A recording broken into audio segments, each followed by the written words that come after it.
How does an ordinary household in Japan keep a lawn this thick, this green, and this close to weed-free for generations, with no fertilizer calendar, no buried sprinkler system, and not one bag of synthetic chemicals?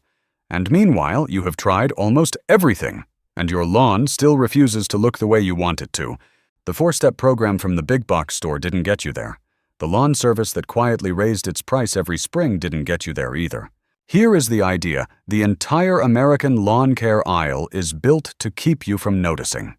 Japanese gardeners don't feed the grass. They fix the soil, and the grass feeds itself. Almost every problem on your lawn traces back to one root cause: soil worn thin by years of synthetic inputs. Fix the soil, not the symptom, and most of the list takes care of itself. So here is how this is going to go.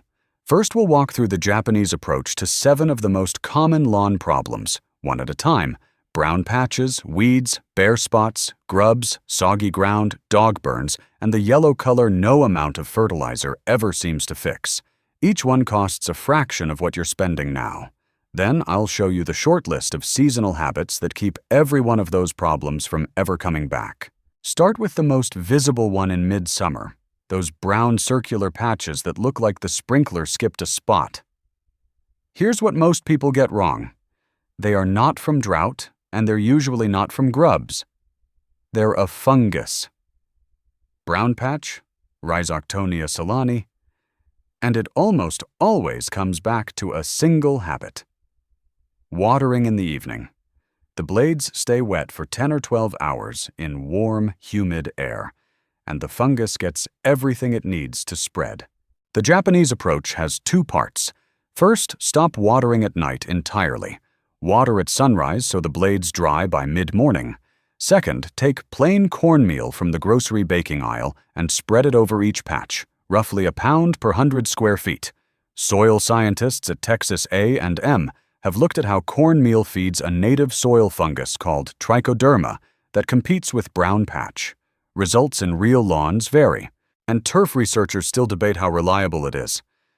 But it's about $10 for the whole yard, and it won't poison anything. So in our yard, it's worth trying before reaching for a fungicide. Quick note before we keep going. I put together a guide that collects the low-cost methods Japanese households have used for generations to keep a home and yard in good order. It's linked below. Scan the code on screen or tap the link. That's the only time I'll mention it, so if you want it, it's there. Now the weeds, the clover, the dandelions, the plantain, the crabgrass. Here's the part the spray bottle never tells you. Every one of those is growing where the grass is too thin to crowd it out. Weeds don't muscle into a dense, healthy lawn. They fill the gaps the lawn already lost. So the Japanese solution is density, not poison. Overseed at 2 to 3 times the rate on the bag in early fall, which is honestly the only window where grass seed reliably takes hold in most of the country. A thick stand leaves no bare soil for weed seed to land on. For the weeds already there, wait for the morning after a good rain. Grip each one low at the base and pull slowly straight up so the whole root lifts out. 5 attentive minutes a day replaces every bottle in the garage, and it costs nothing. Next, the bare strips near walkways, gates, and wherever the kids cut the corner.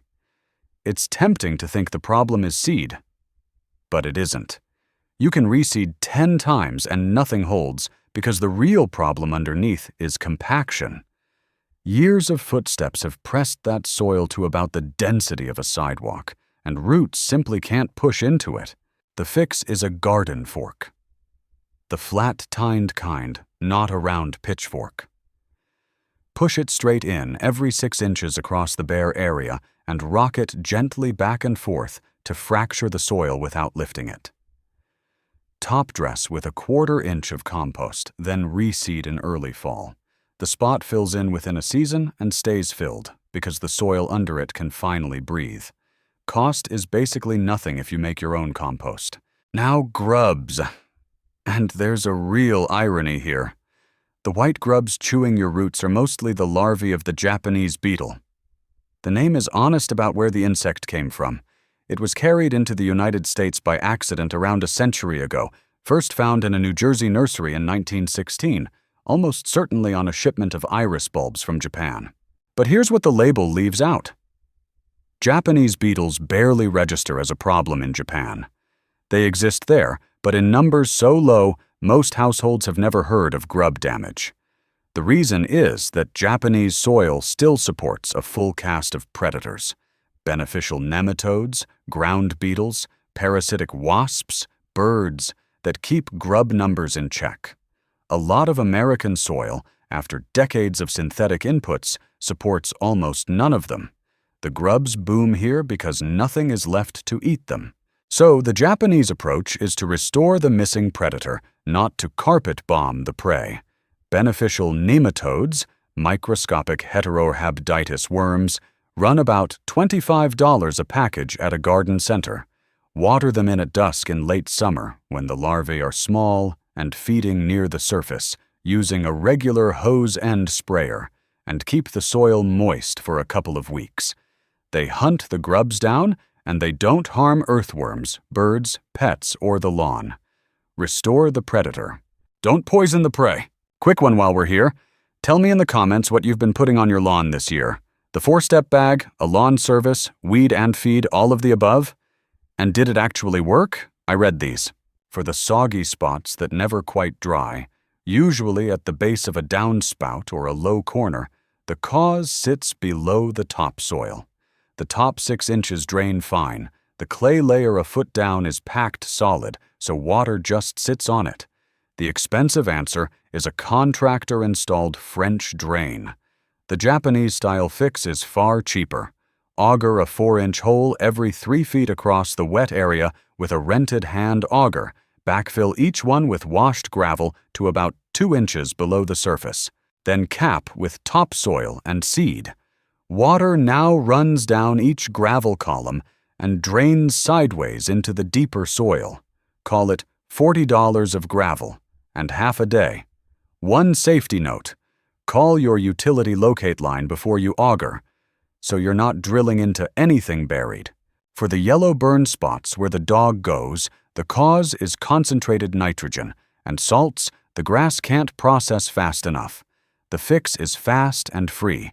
Within a few minutes of the dog, pour a watering can of plain water over the spot.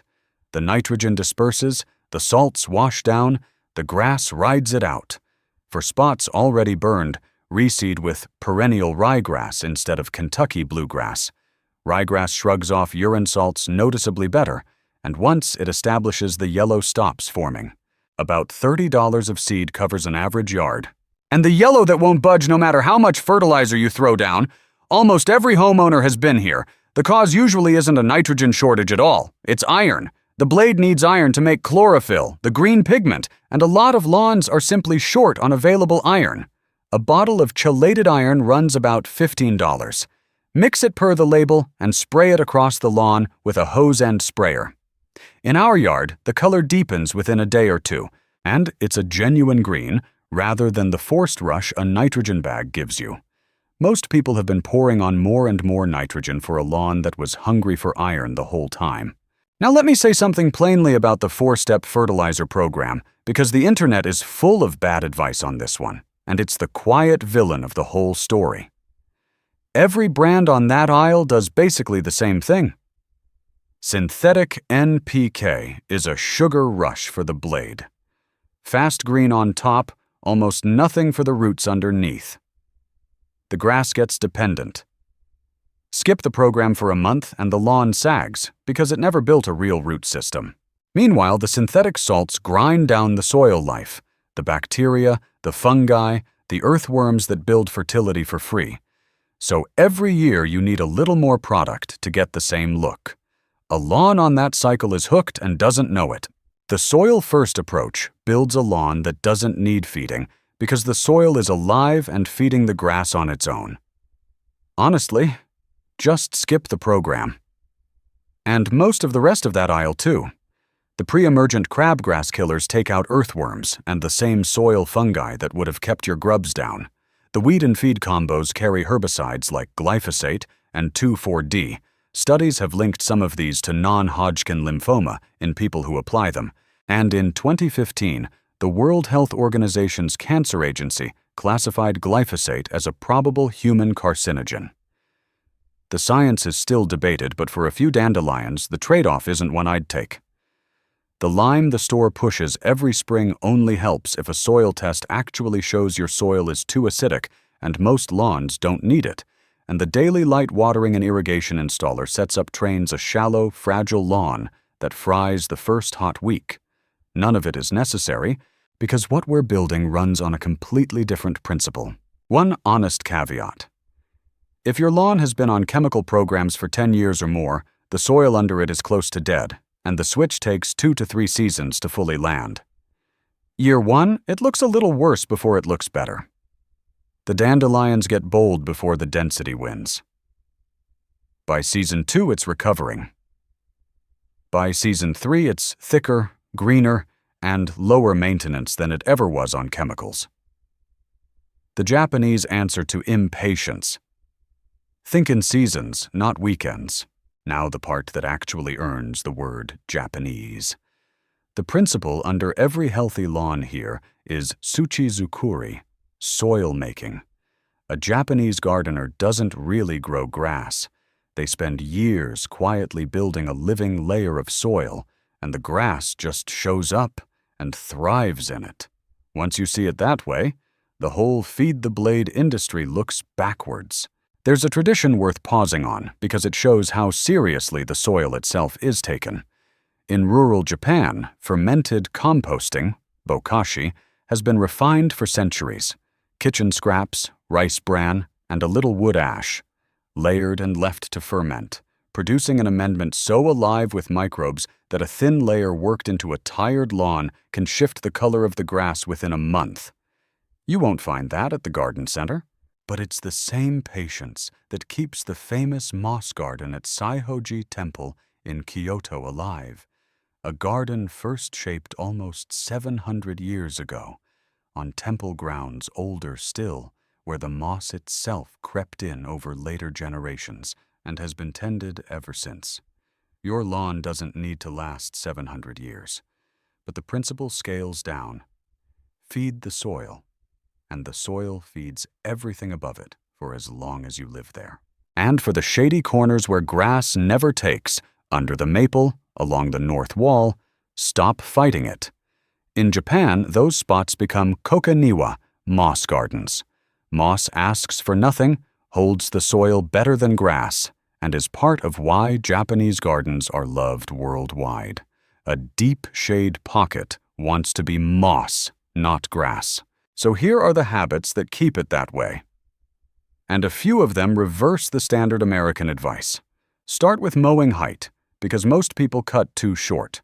Aim for 3.5 to 4 inches in summer, 3 in spring and fall. A lawn cut at 4 inches grows roots 8 to 12 inches deep, shades out weed seed, and holds moisture through a dry spell. Set the mower 1 notch higher than looks right. After 2 weeks, you won't want to go back. Water deeply once a week, at sunrise, until it's wet 6 inches down. Push a screwdriver in to check. Deep, infrequent watering pulls the roots down into the cool soil. Shallow daily watering trains them to sit in the top inch and bake. Leave the clippings on the lawn when you mow.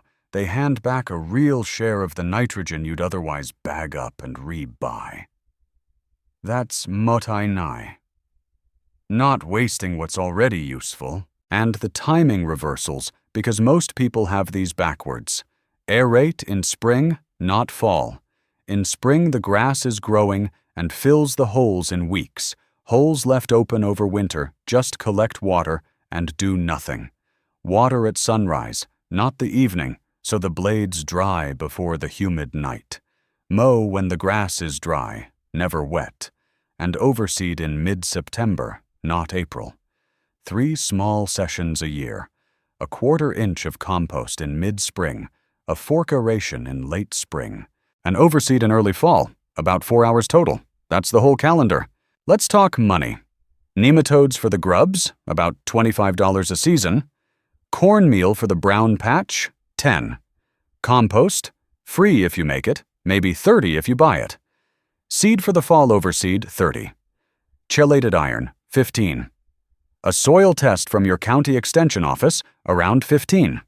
Add it up, and a healthy lawn the Japanese way runs roughly $125 a year. The average American spend lands closer to $500 on a lawn that's slowly getting weaker. The math isn't close, and the gap widens every year because the chemical lawn fades while the soil-fed one gets stronger. Here's where to start.